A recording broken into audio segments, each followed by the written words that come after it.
वही हुआ जो होना था।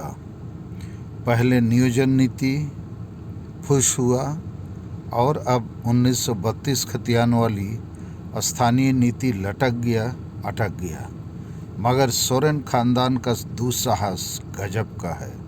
लूट झूठ और भ्रष्टाचार का मार्केटिंग झूठ को सच बनाने जैसा चालू है। अब तो खतियान वाले होश में आओ। खतियान चाहिए या नौकरी चाहिए, तय कर लो। हमने सर्वप्रथम कहा था 1932 का खतियान कभी लागू नहीं हो सकता है।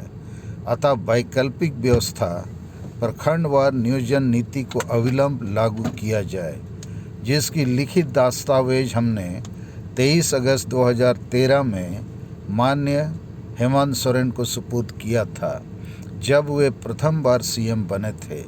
परंतु चूंकि उनका ईमानदार प्रयास कभी नहीं होता है, तब 5 बार पिता पुत्र के सीएम बनने से भी झारखंड के आदिवासी मूलवासी को कोई फ़ायदा अब तक नहीं हो सका है। आगे भी असंभव है। अब खतियानी जोहार यात्रा का अंजाम क्या होगा? सोरेन खानदान के राजनीतिक पतन के बगैर झारखंड के आदिवासी मूलवासी का उत्थान असंभव है।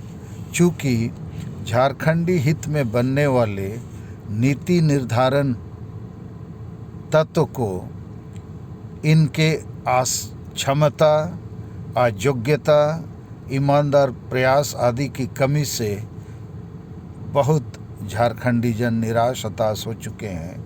अब आगे इनके भरोसे चलना अपने आप को धोखा देने जैसा है। सालखन मुर्मू, आदिवासी सिंगल अभियान राष्ट्रीय अध्यक्ष।